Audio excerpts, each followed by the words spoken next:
So Hanny Newton is an embroidery artist who specialises in a contemporary approach to metal thread embroidery and is currently exploring the potential of straw and other plant fibres as natural gold. In 2023, Hanny was awarded the QEST Broderers Company Scholarship to further her study of the techniques, tools and historical context of straw embroidery, and has recently been announced as the winner of the inaugural Sanderson QEST. Oh, sorry. Just lost my notes. The Sanderson QEST Rising Star Craft Award, which will enable her to study rare collections and to make important contributions to the scarce knowledge and tools of straw embroidery. From her studio in North Shropshire, Hanny works with interior designers and art consultancies, applying her creative approach to historical techniques to large-scale international projects, including with three-star Michelin restaurant Core by Clare Smyth. She currently teaches at Hand and Lock London and Westdean College and has taught embroiderers worldwide, including in Australia, America, and the Netherlands. She's a long-time member and supporter of Heritage Crafts, and we're glad to be spending some time with her this evening. Welcome, Hanny. Thank you. It's a real pleasure to be here, Daniel. Thanks for asking me. It's an honour to have you. So we're going to jump straight into the questions, and we're going to go right back to the very beginning. Could you tell us about where your interest in making things first came from and were you a creative child? Um, so I think I was a creative child. I never saw myself as necessarily as something that I would pursue when I was really young, but I was always making things and loved baking, especially baking, but did some embroidery with my grandma, but saw it very much as just, you know, nice kind of pastimes. Um, but yeah, it kind of became really apparent a bit later when I was studying a more academic degree and just felt like there was something missing. Just like sitting in a classroom, learning about the world from other people's perspectives, and yeah, ended up dropping out of that degree. And when I found embroidery a couple of years later, it just felt like this is a thing that had been missing, that feeling of connection to materials and using your hands to make something appear in the world felt like really exciting and magic. Yeah. Wonderful. And can you describe that first encounter with embroidery? How did you come across it in the first place? So as I say, my grandma taught us when we were kids, and I always enjoyed sort of dabbling in things. But it was when I was working, I was doing some volunteer work for a year and a half. I lived in a community with special needs teenagers, and it was a very kind of communal, very busy, incredibly full on, as well as really rewarding way of living. And I just found myself stitching for my own peace of mind, for this sort of balance, really, I suppose. And just was hooked quite quickly. It just felt like, yeah, like the thing I've been waiting for, I suppose. Um, yeah, and um, would just stitch every opportunity I had. I was just stitching. And then somebody I knew who'd studied art said to me, "You do realize it doesn't just have to be a hobby, don't you?" And I hadn't really considered at that point that I could go study it because it just wasn't kind of there. I didn't have anyone around me who'd gone to art school. I'd come from quite a, sensible background of teachers and nurses, and yeah, so it just a light bulb went off really, and I just thought like, this is it. Yeah, yeah. Amazing.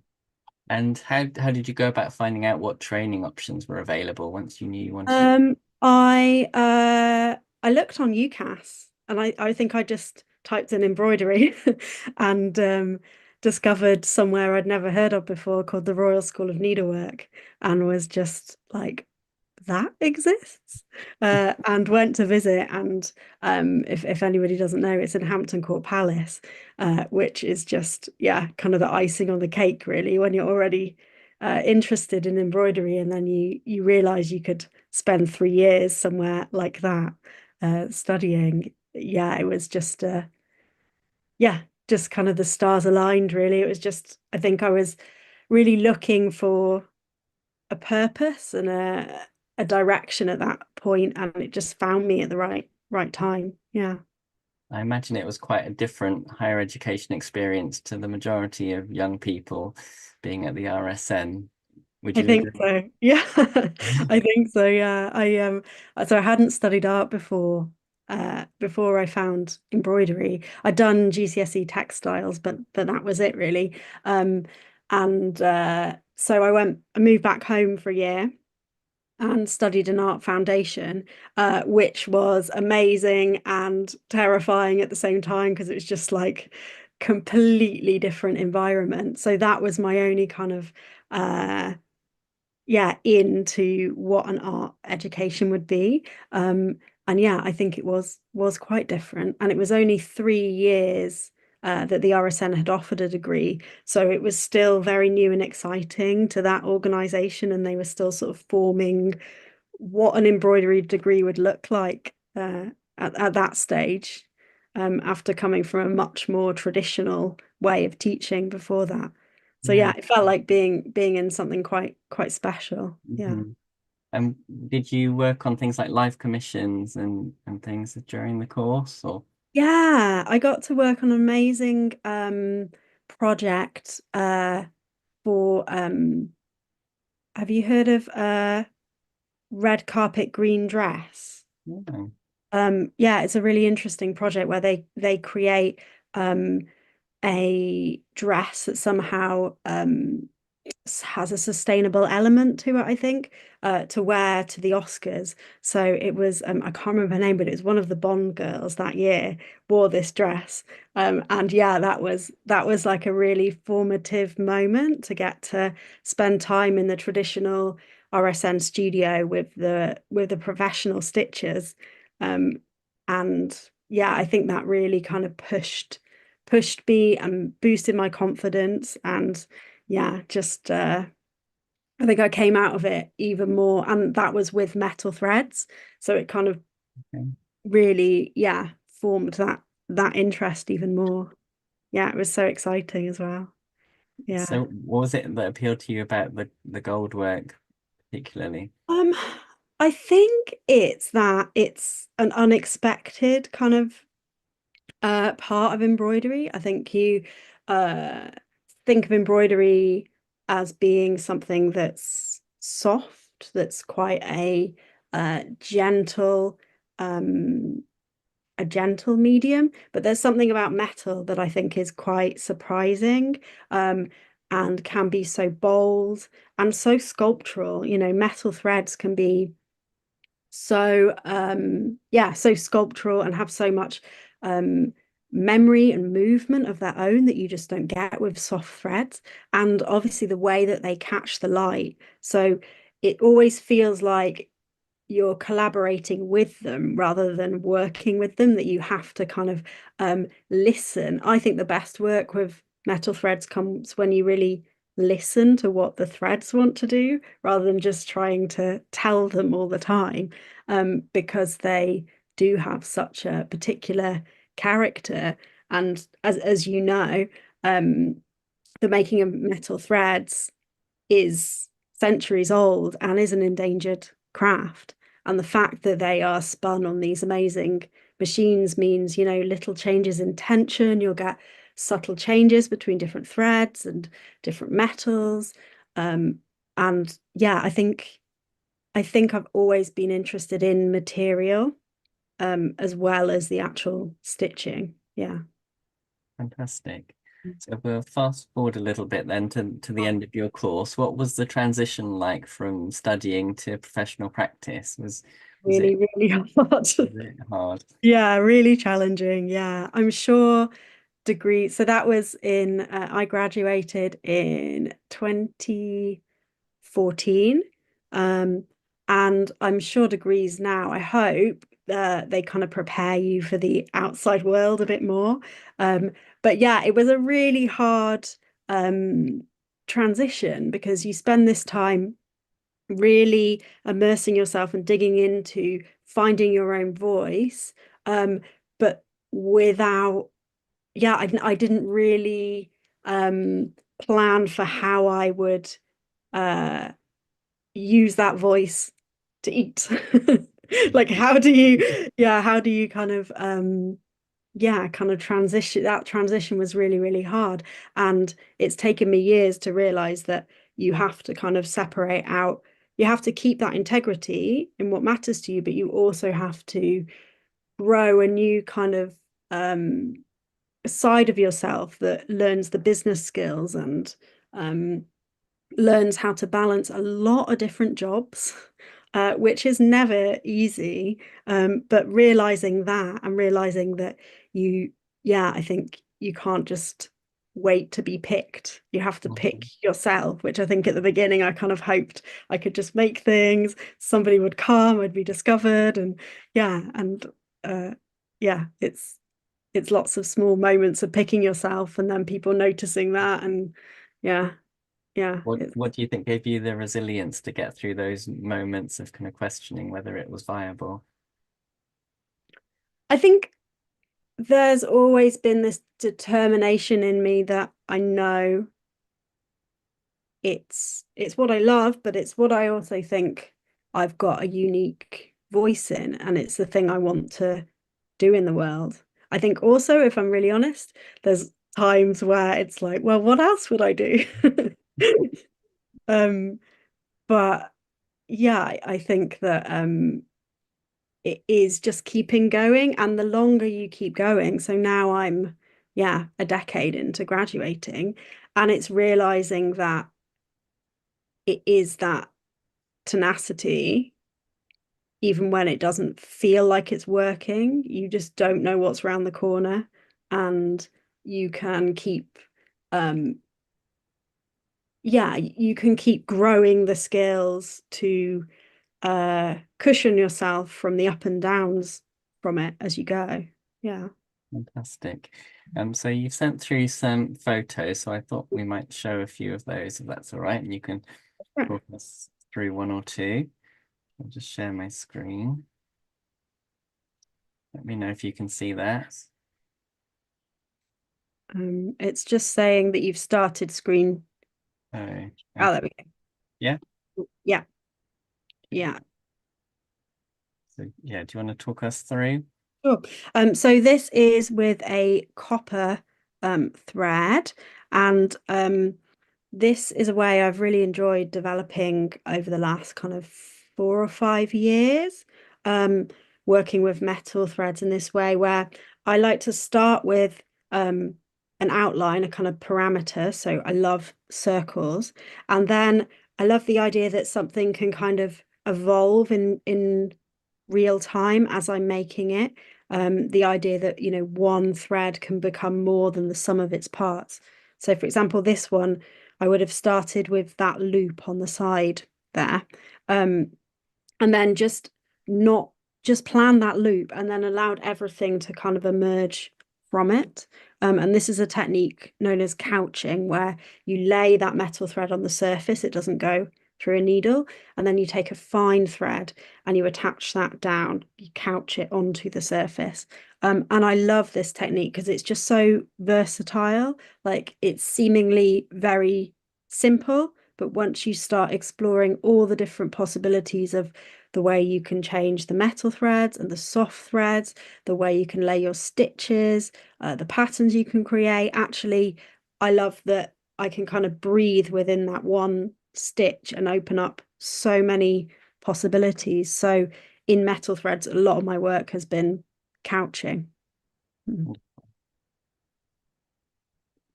Yeah, and this is using a tin thread. Yeah, I really enjoy uh, asking the thread makers what would be possible in terms of metal threads. What other metals can we use? How can we think about Yeah, I love the fact that it's coming from a art form that has been gold, that has had all these connotations of royalty and ecclesiastical work. But what what happens if we start to bring in, metals that we don't think of as precious, like tin here. And again, I love how you can see in this piece all these different what looks, kind of all comes together to look 3D. And I love that I could never fully plan that. It just sort of happens based on yeah, how I'm starting off the piece. Yeah, it's Uh, got real depth, that one, is it? That's purely the way the light hits the thread at different. Exactly. Yeah, yeah, yeah, yeah. So that's that collaboration between me and the threads. And Mm, it's always going to be slightly different depending on where it's hanging and how I'm looking at it. Yeah. okay. Shall I whip through some of these? Yeah, Just zip through. Yeah, these are just some more examples really of different threads and the amazing possibilities of, so this is a technique I like to call taking a line for a walk, where you just sort of allow it to meander and play, and it really kind of frees you up to um yeah, be quite expressive with these threads. And if you've ever seen traditional gold work, usually it's far more regular, stitches are very tight together. Um, and I love the fact that there's still so much possibility to explore movement and play in how we use these threads. Yeah, I love that about it. Yeah. And this is again a copper thread. Yeah. some example Um, threads. Yeah, little box of threads, and you can see there's a variation there in the brightness of those, and that's all working with the thread makers to play with different possibilities of how the threads are spun, so that you see more or less core through, so that you can, yeah, start to. I love the idea of being able to shade with metals, because round the edge. So a metal thread, you've got a usually cotton core, and then there's a fine metal wire that's been flattened and spun around that. Um, and unlike a Japanese style of goldwork thread, which is a foil or a paper, which you could change the tone of the gold or copper, for example, um, with a pure metal wire, you're just limited to the color of that wire. So here you can kind of play with the core and the tones that can bring the work. So yeah, it's so much about the materials for me and the And kind of delving deeper. do the Yeah. metals oxidize and change color at all over time? Yeah, they will tarnish. Um yeah, that's a kind of normal Mhm. normal kind of inevitable state to them. They will go darker over time. Um, but yeah, it can be kind of prolonged by yeah, keeping them in the right conditions, and yeah, making sure they don't get damp, But I especially. guess that could be part of the narrative as well, that things change over time. Absolutely. Yeah, absolutely. Yeah. And these are some pictures now from one of the biggest commissions that I've done. So this was a embroidery, you mentioned it in the introduction, for Michelin restaurant core. And it was a very exciting challenge. So it was um, a fine copper vine, which was inspired by the logo of the restaurant, which was a kind of vine that wraps around the letters. Um, and it covered the entire walls of the restaurant. There's some pictures coming up. So it was about 17 meters. So this is it being worked in my studio. And then if you flip through, here we go. So you can see Mm. it on the walls behind that. So it was over 33 panels. Um, yeah, and I think if you go on to the next picture, yeah, it's a bit closer there. So you can see how they all link up over them. So that was really exciting and very challenging as well, very ambitious, and working with such a big team as well, from the restaurant to the interior designers to the graphic designers who designed the vine, kind of taking it from the logo and kind of expanding it, to the upholsterers. Yeah, it was a big chain of people. Yeah, and it was so exciting to see how we can take a traditional craft and it can kind of be relevant and seen in a completely new setting that I could never have yeah, thought of a few years ago. Yeah. Perfect. That's what it's all about. Okay, so we'll leave the pictures now and yeah, maybe come back to them a bit later. But I just noticed that Veronica Main has entered the room, so it's great to have Veronica with us. Hi, Veronica. So we'll talk a little bit about the straw work now. So you were introduced to straw embroidery at the Heritage Craft Conference in Coventry in 2022. Mm. Did you immediately see the potential of that within your work?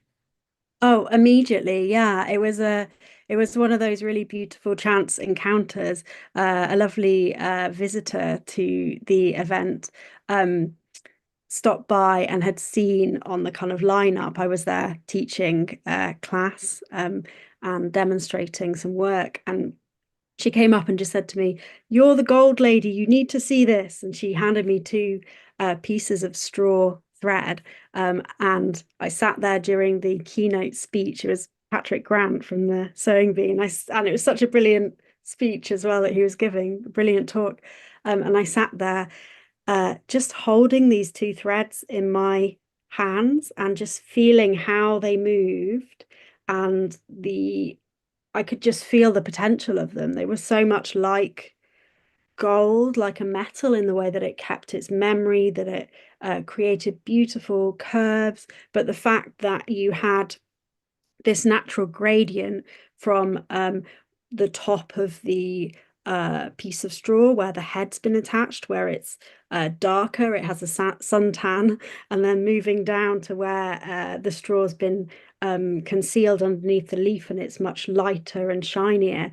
And yeah, you got this amazing kind of golden hue, this tone, these tones that change throughout the thread, which was just like a revelation to me that these materials that I loved could be more connected to the world around us, that could have a deeper story to them. And yeah, in a time where we're all thinking more about how we are more sustainable in our making processes, it just kind of it felt like the thing I'd been waiting for, really. Yeah.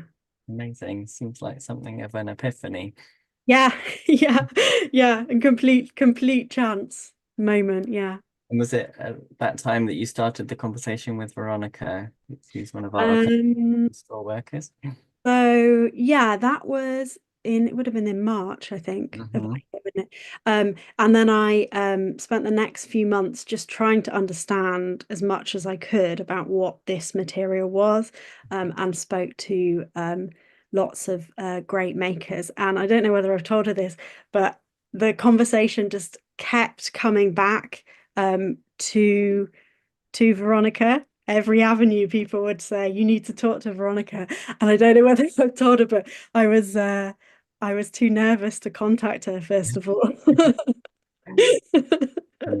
Because yeah, it just everywhere I turned, it would just be like, you need to talk to Veronica Main. She's the one that really understands this material and yeah, has so much knowledge and can help you with this. And um eventually I plucked up the courage. And I've been wanting to I'd been wanting to apply for a QEST scholarship for a few years. It was one of my kind of career goals. And if anyone's not familiar with QEST, it's the Queen Elizabeth Scholarship Trust, which is another amazing organization. And they support craftspeople to develop their practice more through yeah, through education, really, through adding to their knowledge in some way. And I knew that yeah, for a few years I knew I wanted to, but I hadn't found the project, and I knew this was the right project. So when I wrote to Veronica and asked her to be my mentor, I was very excited when she agreed. Yeah, yeah. So Veronica, did you want to unmute and add anything, or maybe reflect on being an intimidating figure within the being terrifying, yeah. That actually horrifies me. It really sort of scared me, the bejeebers out of me. It's like, no. I think she's discovered I'm not terrifying. No. But I mean, Mm. it was really what's the word? Empathetic? I don't know. There was sort of Hanny just said what it meant to her, and it meant the equivalent to me, that something I'd been battling for to get recognition for years and constantly been hit back on it, and straw. And someone young and vibrant and exciting with ideas and intuition should approach me was hugely exciting for me. So yeah, it was like magical for me, and it's magical ever since. So now I'm going to shut up. Fantastic.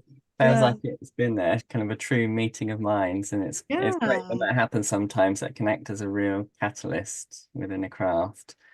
Absolutely. And it really has been magical. Like it's such a privilege to have got to work with Veronica and to learn from her, and just your passion is just so infectious as well. And yeah, I think it's also the way that she shares, but she also gives so much space for me to discover and to make mistakes and to, you know, find my own path with it all. It's it's amazing. But yeah, I never could have imagined when I held that piece of straw thread, the depth and the possibilities of what's been before and what can still be done. I could not have imagined. Yeah, it's quite huge, really. Yeah. Fantastic. So for kind of first specializing in the gold work and now looking to become one of the leading proponents of the straw embroidery, do you think it's important for craftspeople to find a niche to become known for rather than just be a generalist? Mm-hmm. I think that's a really interesting question. I think that it feels like there's a lot of pressure to find a niche. And I think that especially with Instagram and the internet, it's quite noisy out there, and you feel a pressure to find a way to stand out. And I think that that is really important. But I wish, looking back, that I'd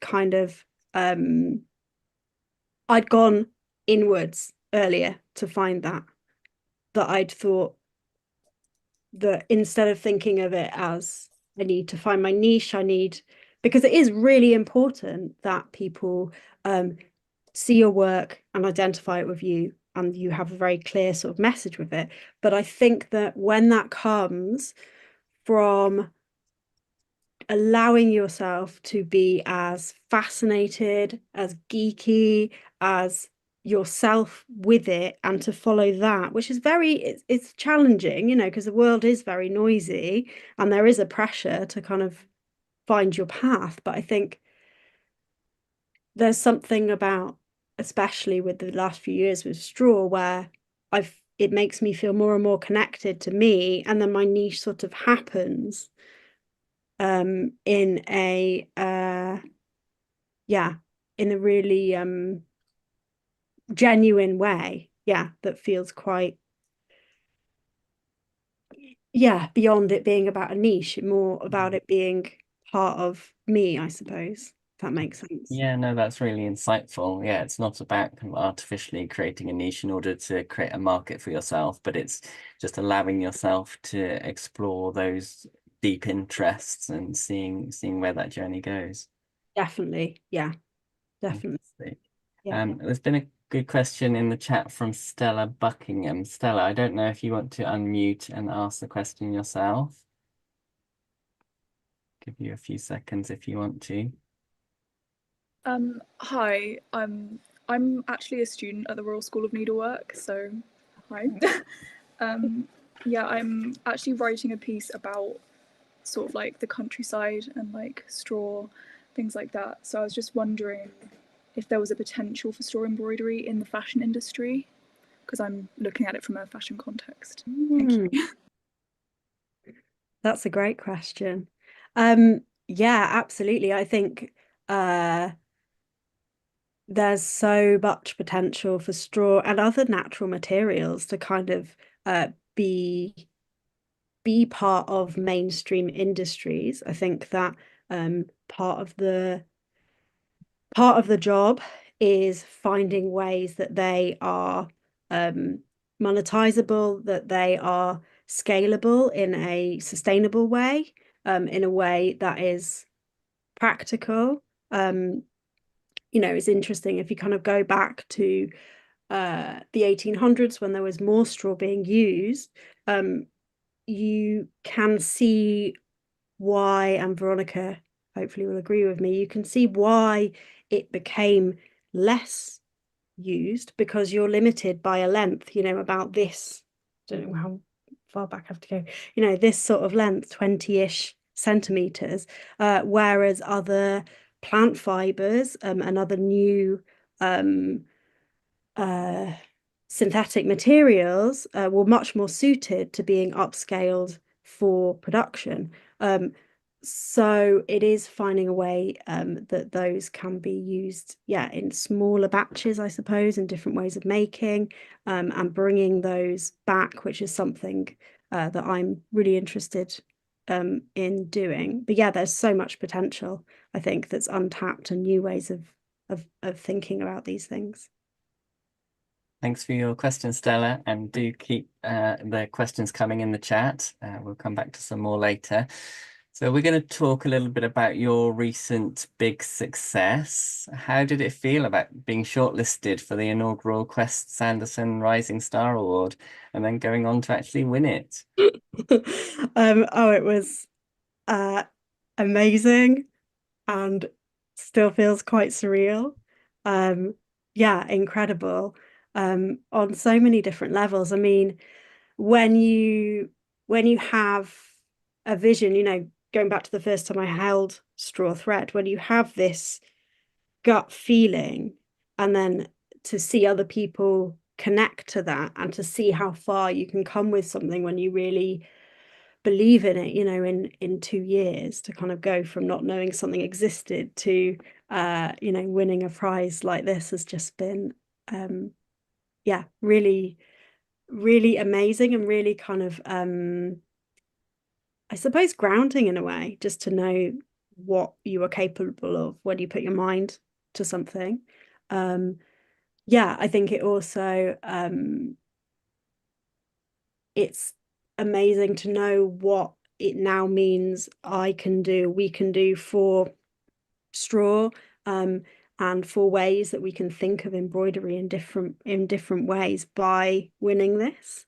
And there is so much work that needs to be done, that I want to do to take it forward. So yeah, it's exciting, and like the right kind of terrifying as well. Fantastic. It was so well deserved. What was the process like? Did you have to go and present your work to a panel or?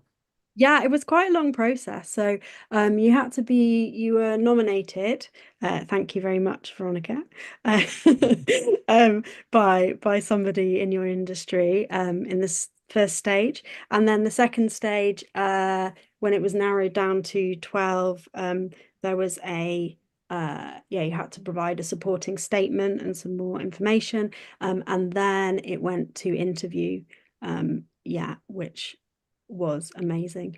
And it's also, I think, like obviously winning it is just beyond a dream, but I think that the process of going through that process is just so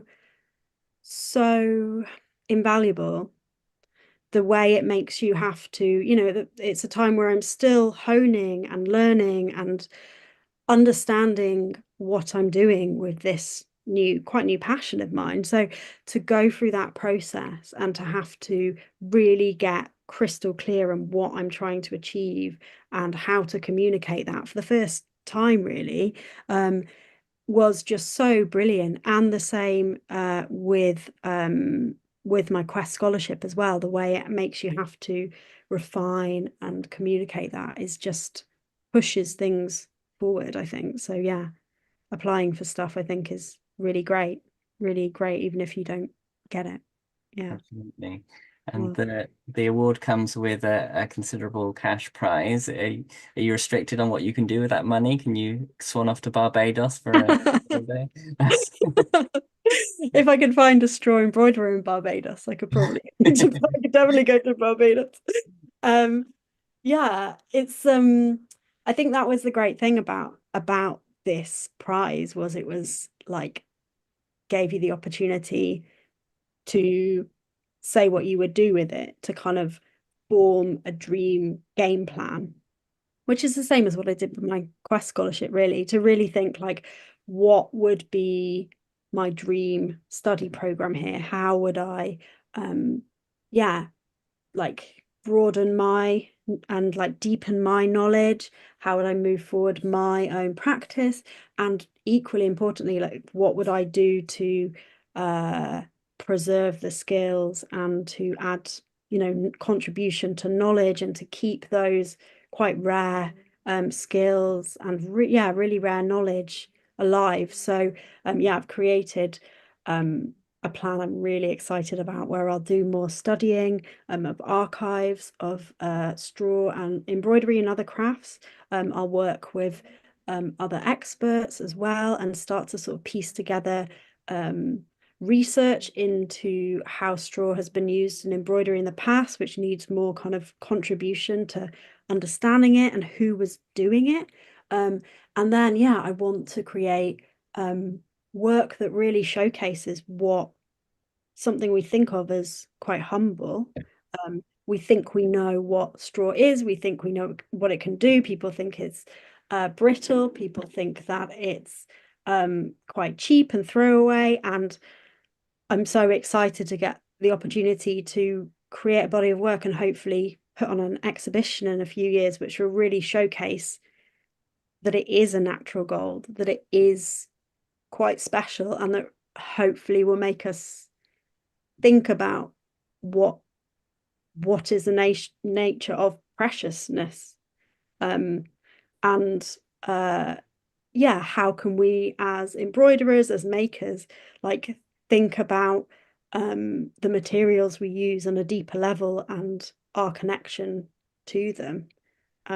So yeah, there is so much to do.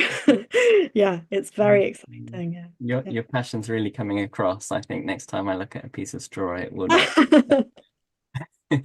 I'll bring you a piece of straw thread next week. Great, thank you. So just spotted Ruth Mill's question in the chat. Have you visited or are you planning to visit the Swiss Straw Museum in Switzerland? It's an amazing place. Yeah, so I went there on my QEST scholarship last year, and that was incredible. And it just pushed forward my knowledge so much, and getting the opportunity to really, yeah, it really fast-tracked my understanding of what straw can do. Seeing these unbelievable makers from the 1800s especially, it was like being given this like guided tour through like, yeah, like here's the secret, like look what this can do. And it just pushed forward my understanding of the way you can manipulate and push the qualities of the materials. So yeah, I spent months after that kind of developing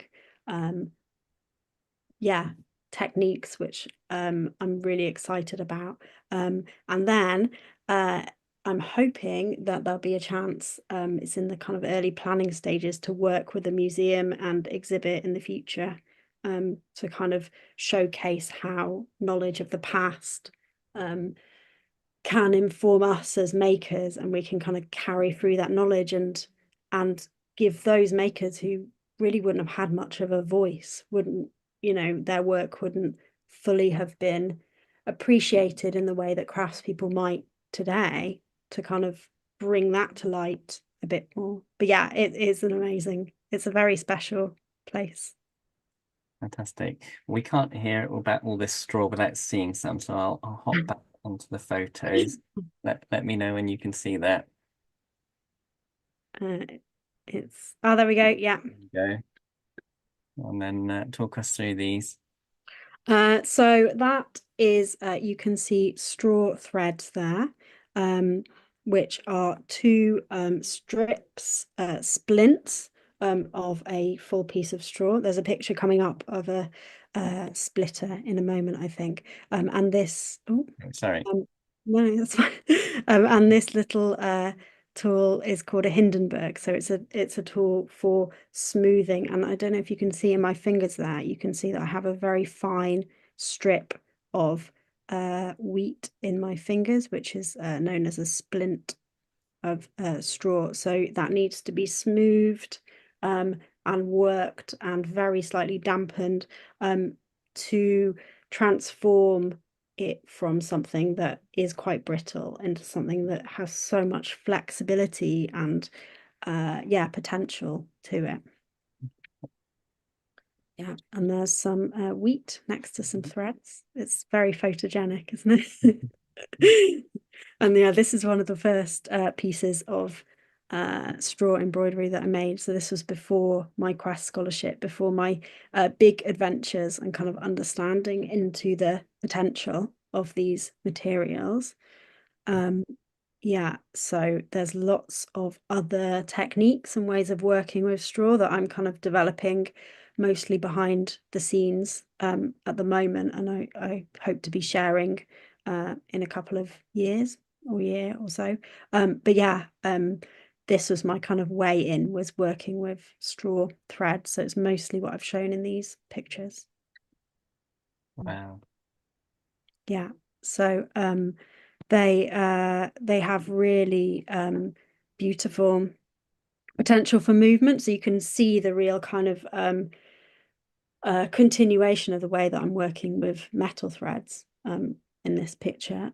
So these straw threads are 2-ply, so they're two splints of strips of straw that are then spun on a special straw spinning machine to create, yeah, a 2-ply thread. It really is reminiscent of the gold work that we saw earlier, but in some ways it's a bit less harsh and a bit more buttery, maybe, if that's the word. Yeah. Looks fantastic. Definitely. Yeah. And this is again another early piece. So these pieces were really kind of me discovering what the potential is, you know, and how to kind of work with it like a metal thread. And yeah, as I mentioned earlier with metal thread, you know, the different qualities of different kinds of metal and the ways they can be worked. You have that even more so with straw, because you can, you know, have different kinds of straw, you know, wheat or rye, for example, different kinds of those crops, and then different weather conditions and different years of harvest are going to affect it. Yeah, the different thicknesses of the way people have spun it, or the yeah, kind of how they've been kept, you know, all changes the qualities of what you're using, which I love. I just spotted a message from Hannah Kozic in the chat. She's asking that for the straw thread, is it made using a cordage technique? Is it like a reverse wrap cordage? So it's spun. So it's Okay, it's spun. yeah, similar to cordage, but it needs to be yeah, you're working with one strip, two individual strips of straw, which need to be spun around themselves and then spun together. Okay. Yeah, so again, just more examples of exploring possibilities of straw threads in these. Is this the splitter? Yeah, so this is a splitter here. So you're running your your full straw through it, and then it creates lovely fine strips. It's very satisfying to do. Yeah, it's lovely. Yeah, and then the straw will be smooth. So this is using a bone folder, and again, it's this kind of transformational process that gives you this real fluidity to the material as you're smoothing it, as you're working it and preparing it. Yeah. Yeah, and then it becomes really lovely and supple to work with once it's properly prepared. And these are some little sneak peek into some of the ways I've been exploring the potential. So these are looking at techniques that you'd find in traditional gold work. Again, this is all couching, so laying the splints of straw down and couching them over. Yeah, and this is just a nice pleasing picture. So the crop closest to us in that picture is rye, and then further away is wheat. Yeah. And yeah, these are some pieces I showed recently in Decorex in London last month. Where are we? Yeah, last month. Yeah, really exploring the yeah, again, that movement. And it was so nice because it was the first time I'd shown work with this, really. So to see people's reaction and to see that kind of double take, as even more so than in the picture, it really does look like gold. So people kind of, yeah, it was really exciting to see people have the reaction I had when I first held the threads, of thinking, I thought I knew this material, but I'm kind of rethinking it and reevaluating it. And you could see people looking at the work, then looking at the wheat on the table, then looking back at the work and kind of piecing together that there's something different going on, which was just so exciting to see. Yeah. And you can see the in this piece, the straw is darker in the middle and lighter at the edges, and that's, you know, about the placement of the threads and the different parts of the threads. Yeah, that you have this natural kind of tones to it, that you have a kind of paint box of palettes of possibilities to explore, which I just love. And the fact that it's been shaped by the sun and the rain and the elements is just quite magical, I think. It's been fantastic to be able to see those pictures and kind of put a bit of the visual to what you've been saying. We're going to skip a few questions now because time's getting on. We're all getting very excited by this. I wanted to ask about your teaching. So you've incorporated teaching into your practice for 6 years now. So do you think teaching embroidery is just a way of monetizing the craft to supplement your creative practice, or is it a vocation in its own right to which you aspire? That's such a good question. How do you categorize it? Yeah, I love how you just gone there with it. It's so good. But it's both. It's definitely both for me. Yeah. I think when I first started teaching, it was very soon after university, and yeah, it was a necessity. It was finding a way of being able to support myself. But from the very beginning, it's always been really important to me that it is about my own self-expression in the way that I teach, in the way that I get to question what's important in teaching, I think, for me. And that I hope that other people will start to question what's important to them on their own terms. And that for me, teaching is, yes, it's about the foundations of technique and making sure people feel confident and comfortable in how to use metal threads, yeah, how to work and know the kind of foundations of that in a, you know, in a competent way, but then also that there is breathing space to kind of decide what it means to you and what's important, that it doesn't, because there is a risk with something very traditional like goldwork that it becomes very rule heavy, and that people don't feel that they can put themselves into it, that they're dependent on a tutor or they're thinking about what is right and what is wrong. And for me, yeah, I think it's a two-way thing, that me teaching it gives me more confidence to do it for myself and that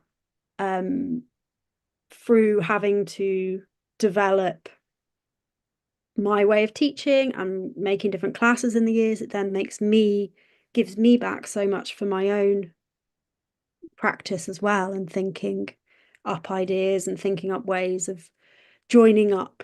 My brain is usually very busy and I've got a million ideas going on, and then teaching, you have to work out how to consolidate and how to explain things, and then you sort of see the links in ways that I just wouldn't necessarily do for myself. So I think it's a back and forth, really. Yeah. And seeing other people develop their own confidence and their own way of working on their terms is really, yeah, just so rewarding as well.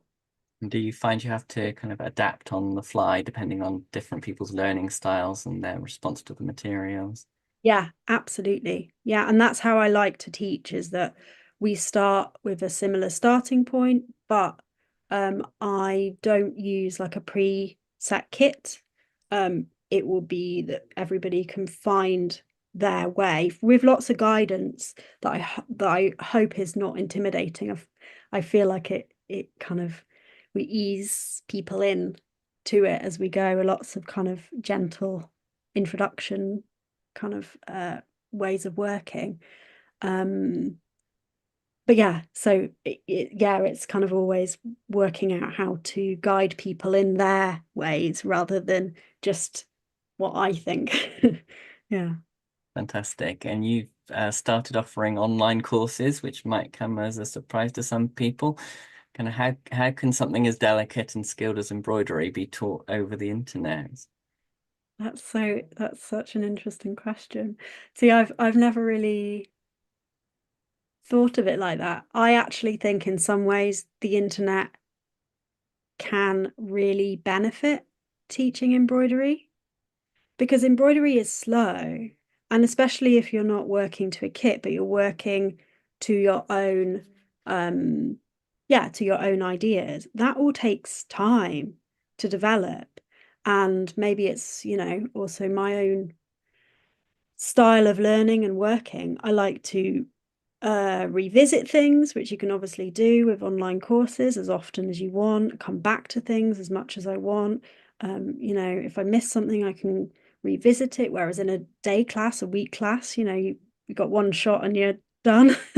And also, if you have the right equipment, if you take good photos, if you use a good close-up camera, then I think you can get maybe even more detail than you could in a class. If you imagine sort of 10 people trying to look into a demo, whereas you can put it on a big screen and you can zoom in and you can look at something, well, if the quality's right, then I think it's really great for a creative approach to stitching. Yeah. I think you're right about learning at your own pace and being able to have time to practice, but also just to reflect and to let your subconscious think about it when you're not, and then you can come back to it and you find you've got insights that you didn't have prior to that. Totally. That is like such a massive part of it. It's not just about this stitch goes here and is your back neat, and it's more about that stuff. It's about that, like learning how to make work on your own terms, and that I don't know how you could do that in a day class or a week. I think online really allows you to do that. Yeah. Yeah, no, it's a really important part of the toolkit, I think, for learning. Yeah. So slightly different topic now. You've been a judge this year on our new Young Embroiderer of the Year award, so thank you for that. It's an award sponsored by the Broderers Company, and we're really excited about it and hoping that it will go on for many years to come. So without giving away the results, which is going to be announced next Tuesday, so we've got to be really careful. What were your general impressions of the shortlisted candidates? Did you recognise yourself in any of them, and have things changed a lot since you first trained? Well, the standard of the work was really, really high. And it was really interesting because there was a mix of people who were self-taught and people who'd come through different kinds of educational routes. So there was a real mix of backgrounds and sort of focuses for why they were coming to embroidery. So that was really interesting to see. I think the standard, yeah, as I say, was really, really high. And yeah, I think that it's really developed since I was a student. I think yeah, as I think I did I say earlier, or was I saying to you? I can't remember.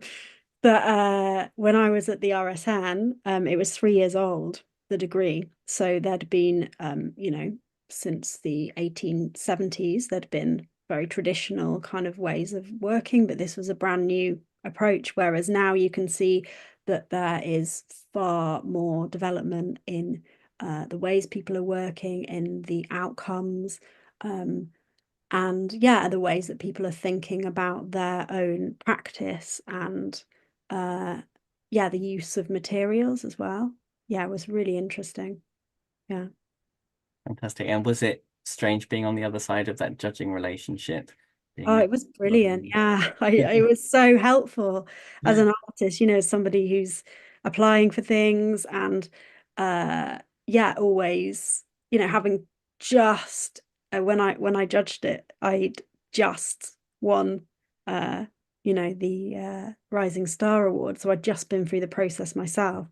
So to be on the other side and to have a real insight into like what makes a good application and things that are very obvious to you when you're writing it, or especially when you're sending photos of things, like how it comes across when you're not the person who's made it. Yeah, it's incredibly helpful, yeah, to go through that, and just such a privilege as well to kind of get to be part of that process and see so many talented young makers as well. Yeah. Well, we're really grateful to have you as a judge, so thank you so much. I'm just going to give a bit of a roundup, and then we'll come back to a final question because the hour is almost up. It went quick. I know, it's gone really quickly. So thank you everyone for coming, especially thank you to those who made a donation when signing up. We are a small charity and we receive no public funding, so that's always very welcome. If anybody wanted to give us a donation at any point in the future, the link is on screen. We would really appreciate it. But we do always say the best way to support us is to join us as a member, because not only are you making a financial contribution, you're also lending your voice to our continued call for better recognition for traditional craft skills. And that really is invaluable to have you as part of our community. So links are on screen. We've got a couple of things coming up for members. We've got an online Christmas party on the 3rd of December, which is going to focus on toy making with some presentations from some traditional toy makers, which will be really exciting. And then on the 11th of December, we've got our annual general meeting. So please do come along and support us and ensure that we're quorate for the evening, but also hear about some of the work that we've been doing over the last year. So I think that's it. So I'm going to come back to Hanny now with a final question of what's next for Hanny Newton? Where are we going to see you next? What's coming up?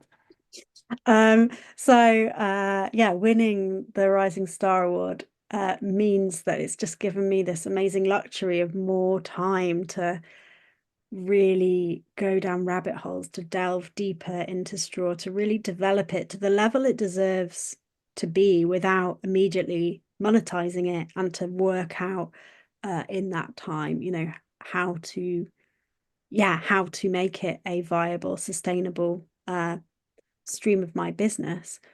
So that's going to be a really yeah, I've got lots of amazing adventures and collaborations and things planned with that kind of yeah, working away in the background. And I'm still doing commissions with metal threads. So I've got a few really interesting commissions coming up, one for a hotel in Japan and one for a project in America, working with metal threads. And yeah, teaching as well. I've got a new online course starting in at the end of January that I'm really looking forward to, looking at kind of ways of shading with metal threads. So yeah, I'm gearing up to that at the moment. Yeah, so lots of different things to Amazing. juggle. Yeah. We've got lots of fans in this room and we're all very excited to see what comes next. So yeah, we'll be following you closely. And Bev's just said in the chat, your enthusiasm is infectious. I definitely agree with that. Oh, thank So you. thank you so much for this evening, and thank you everyone for coming. It's been absolutely fantastic. We haven't got another one of these in the calendar yet, but please do follow us on social media because I'm sure we'll be doing one before long. But we'll let you get on with the rest of your evenings and just say thank you and good night. Thanks, everyone. Thank you.